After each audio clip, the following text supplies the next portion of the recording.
Bom dia a todos. Daremos início nesse momento à instalação da sessão do Tribunal do Júri desta comarca. Informo que já foi procedido com o sorteio dos jurados, bem como prestado o compromisso deste Conselho de Sentença. Será distribuída cópia da pronúncia e relatório aos senhores jurados. No presente momento, vou fazer um breve relatório do que está contido na denúncia.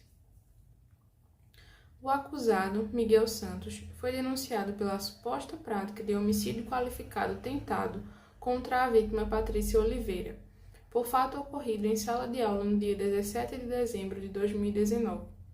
A denúncia narra que, ao verificar que foi reprovada na matéria de matemática, que é lecionada pelo réu deste processo, procurou o professor para reverter a situação. Caso contrário, informou que pularia do prédio. O professor prontamente disse a Patrícia que então pulasse do prédio, pois não havia o que ser feito para evitar a reprovação. A jovem assim o fez e pulou do terceiro andar do prédio da escola e, durante a queda, caiu sobre um toldo, que amorteceu o impacto e depois caiu na calçada, tendo sofrido leves escoriações.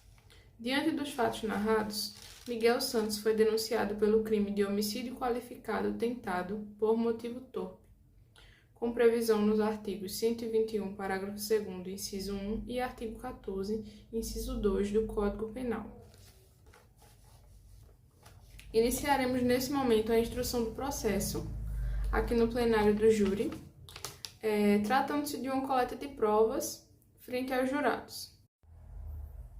Finalizada a instrução em plenário, passaremos agora aos debates orais entre a defesa e a acusação.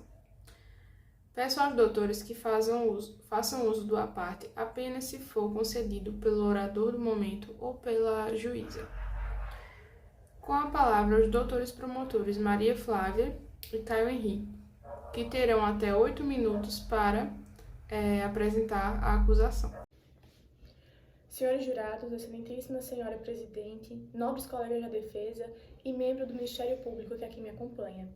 Hoje nós iremos tratar sobre um crime doloso contra a vida, cuja vítima é a jovem Patrícia. Patrícia, uma adolescente muito dedicada aos estudos, muito comprometida com as suas notas, ao se deparar com a iminente reprovação, foi buscar com o seu professor, que aqui é acusado, um auxílio, um amparo para tentar resolver essa questão das suas notas. É importante relembrarmos de quando também éramos adolescentes. A mente de um adolescente é uma mente muito ansiosa com as situações cotidianas.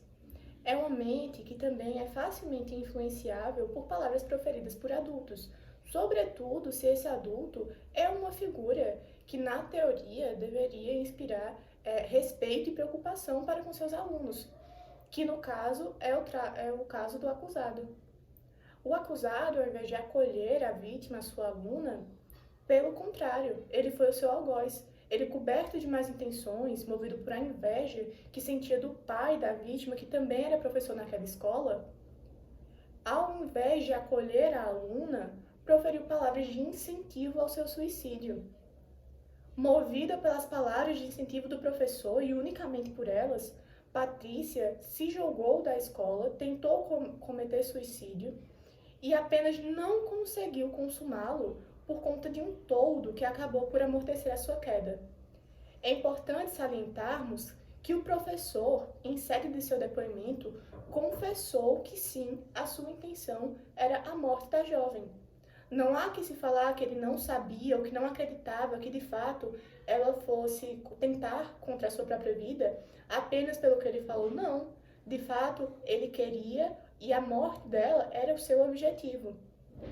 Ele confessou isso em sede policial e também corrobora com o depoimento de duas testemunhas que estavam presentes no local e confirmam que viram o acusado incentivando a jovem a cometer tal ato. É importante salientar também que o crime apenas não se consumou por situações alheias à vontade do acusado. Ela apenas não morreu por pura sorte, porque tinha aquele toldo, e não por algum motivo ou alguma ação que o réu, que o acusado tenha feito para evitar aquilo. Desse modo, é importante, ao julgarmos esse caso, pensarmos se, por exemplo, fosse uma filha nossa no lugar da jovem.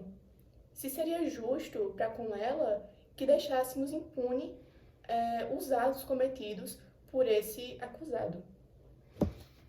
Agradecendo a toada aqui da brilhante manifestação da minha colega do Ministério Público, eu gostaria primeiramente de dar prazer também à presidente do Tribunal do Júri aqui presente, os excelentíssimos jurados, a banca de defesa que aqui também corrobora no nosso Tribunal do Júri, e gostaria de pegar o fio da meada deixado pela minha colega e destacar que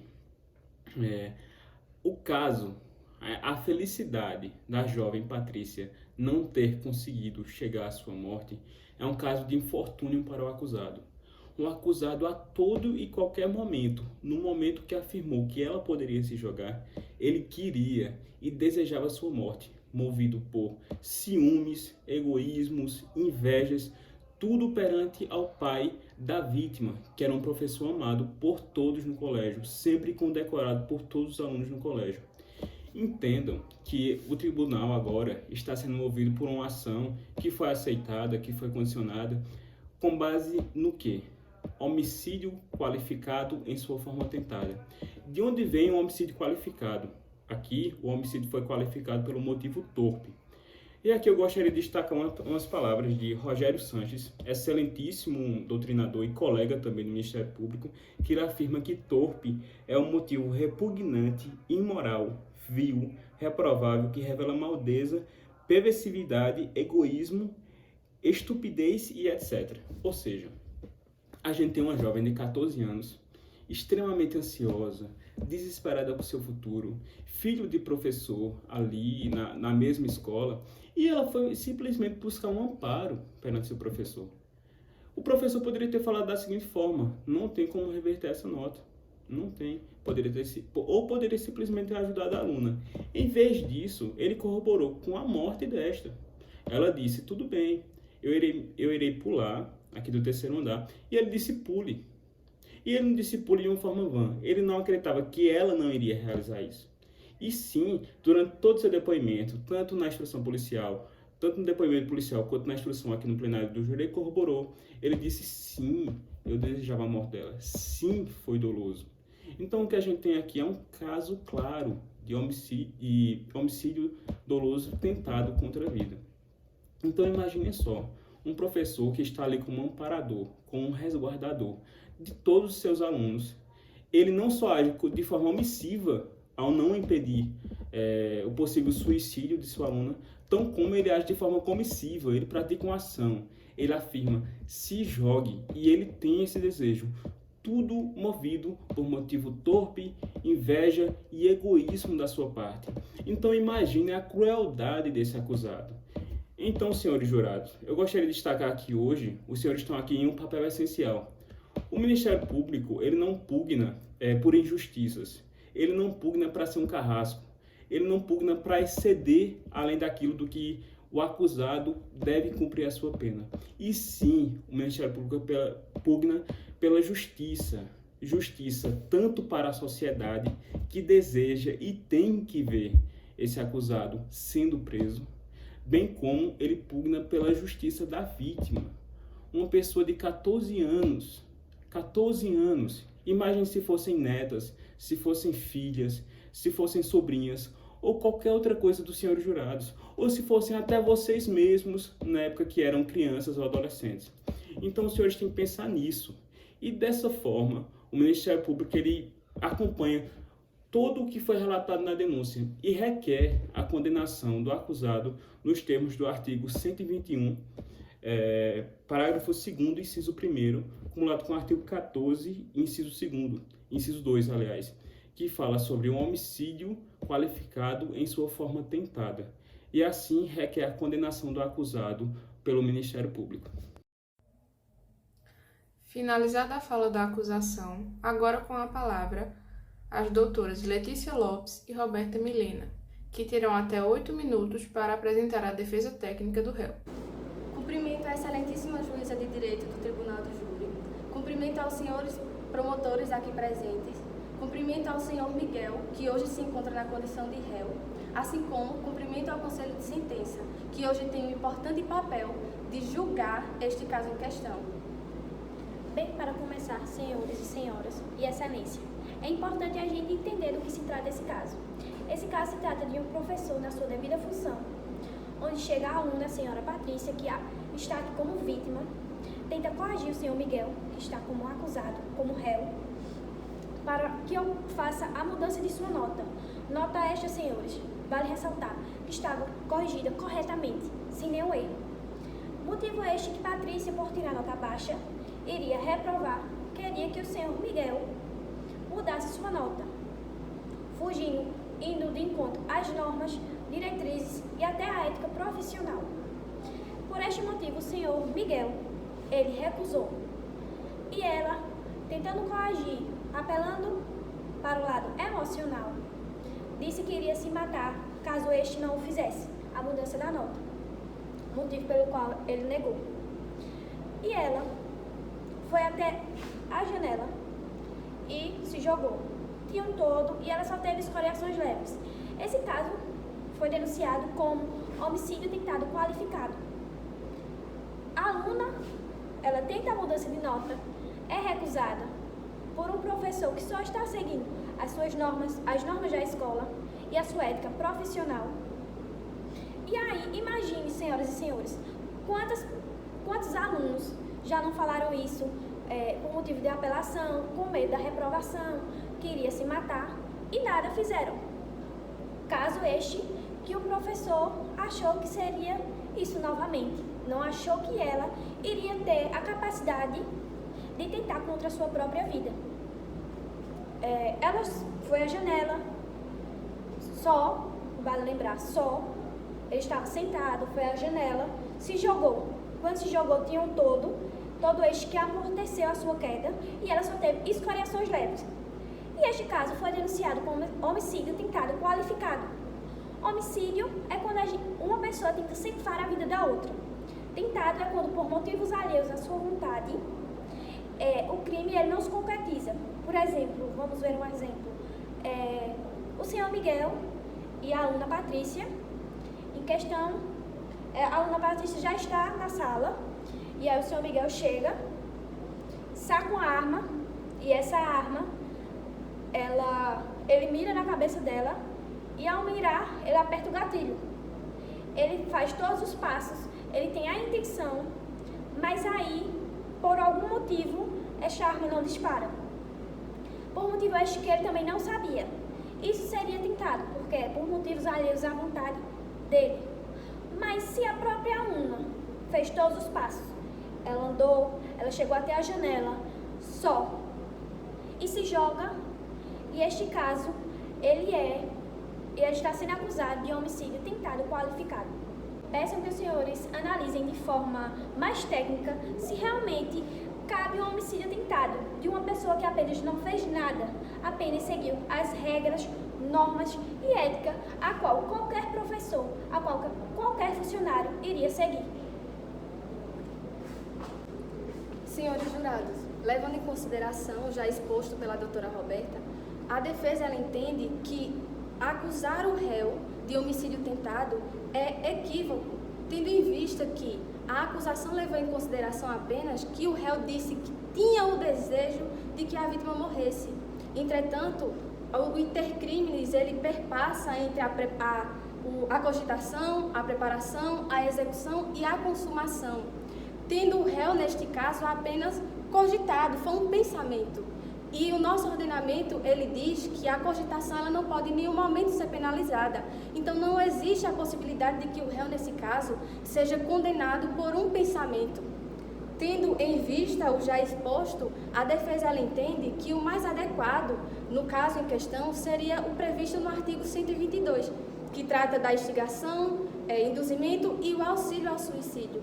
Porém, senhores jurados e excelência, eu vos pergunto, deverá o senhor Miguel ser condenado com base no previsto no artigo 122? E eu vos respondo, não. Por quê? O fato ocorreu no dia 17 de dezembro de 2019, quando ainda era vigente um antigo texto do artigo 122, que dizia que era punível quando se consumasse o suicídio ou então quando dessa atitude da vítima gerasse em lesão corporal grave, o que não aconteceu no caso em questão, tendo em vista que o laudo médico da vítima Patrícia diz que esta teve apenas escoriações leves. Dessa forma, nós entendemos que naquele momento, no momento do fato, não existia uma norma que trouxesse uma previsão à atitude do autor, tendo em vista que, deste fato em questão, não se consumou o suicídio e não se resultou em nenhuma lesão corporal grave. Ademais, essa lei, o artigo 122, ele é alterado apenas no dia 26 de dezembro de 2019, pela Lei 13.968, ou seja, 9 dias depois do fato. Poderia o autor ser condenado com base na atual lei? Não. O nosso ordenamento jurídico ele proíbe que a lei ela retroaja quando dela não provier benefício ao autor. Dessa forma, se nós temos uma lei atual e temos uma lei à época do fato, aplica-se o que melhor beneficiar o autor. Neste caso em questão, o que traz o melhor benefício ao senhor Miguel é a antiga previsão do artigo, que no caso em questão, neste caso concreto, não previa penalidade à atitude do réu. Dessa forma, a defesa ela entende que o réu ele deve ser absolvido das acusações tendo em vista a tipicidade do fato, tendo em vista a tipicidade da conduta do autor no momento do fato, tendo em vista que não existia nenhuma norma que trouxesse previsão ou uma penalidade para a atitude do réu. Entretanto, a defesa ela não quer, neste momento, trazer justificativas à atitude do réu ou então menosprezar os sentimentos da vítima. A defesa, neste momento, busca apenas a ampla defesa do réu, que é um direito constitucional deste.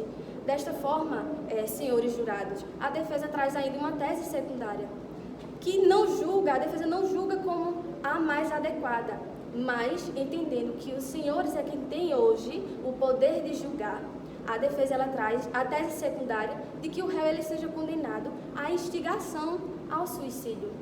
Se os senhores entenderem que ele deve ser condenado com base no atual artigo. Se os senhores assim entenderem, que condenem ele com base na instigação, mas não no homicídio, pois não é cabível neste momento, no caso em concreto, a aplicação da tentativa de homicídio apenas pelo pensamento do autor de querer que a vítima morresse, tendo em vista que a cogitação ela não pode em nenhum momento ser punível. Desta forma, a defesa ela apresenta como tese principal a absolvição do réu pelo fato da tipicidade e como base e como tese secundária a condenação do réu pela instigação. E aqui eu agradeço e encerro a palavra da defesa. Encerrada a votação e lavrado o termo que registra o resultado deste julgamento, passo agora para a leitura da sentença. Miguel Santos, já devidamente qualificado nos autos, foi denunciado pelo Ministério Público como incurso nas penas do artigo 121, parágrafo 2º, inciso 1, na forma do artigo 14, inciso 2, todos do Código Penal, o que configura um homicídio qualificado tentado por motivo torpe, tendo como vítima Patrícia Oliveira, por fato ocorrido no dia 17 de dezembro de 2019. Após regular processamento do feito, o réu se viu pronunciado nos termos da inicial. Nesta data, o pronunciado acima mencionado foi submetido a julgamento pelo Conselho de Sentença deste Tribunal do Júri, tendo, em plenário, o Ministério Público requerido a condenação do acusado pela prática de homicídio qualificado na modalidade tentada, prevista no artigo 121, parágrafo 2º, inciso 1, com o artigo 14, inciso 2 do Código Penal, nos termos de exordio acusatório. A defesa técnica, por sua vez, requereu a absolvição do acusado, fazendo uso de duas teses, tendo como principal a da tipicidade da conduta do agente e, subsidiariamente, a desclassificação para o crime de induzimento, instigação ou auxílio a suicídio ou automutilação. No curso desta sessão, foram observadas todas as formalidades legais. Fez-se a leitura dos quesitos em plenário, nenhuma impugnação ou reclamação foi apresentada pelas partes. Finalizados os debates, o Conselho de Sentença, ao responder à quesitação que lhe foi proposta, decidiu absolver o réu Miguel Santos de todas as imputações. Ante o exposto, com fundamento no artigo 492, inciso 2 e artigo 386, inciso 3, ambos do Código de Processo Penal, e em obediência à decisão soberana do Egrégio Conselho de Sentença, julgo improcedente o pedido da acusação para o efeito de proclamar a absolvição do acusado Miguel Santos das acusações deste processo. Dessa forma, com o trânsito em julgado desta sentença, determina a Secretaria que proceda-se com a baixa dos autos. Diante de sentença absolutória, não incidem custas processuais. Espécie-se alvará de soltura para que o acusado seja posto em liberdade, se por outro motivo não estiver preso. Publicada em plenário esta decisão, e dela intimadas as partes. Registre-se. Por fim, eu agradeço aos senhores jurados pela presença e o cumprimento do dever, estando estes dispensados. Agradeço também à doutora e doutor promotores de justiça e às doutoras defensoras, bem como aos serventuários da justiça aqui presentes. Declaro encerrada a sessão.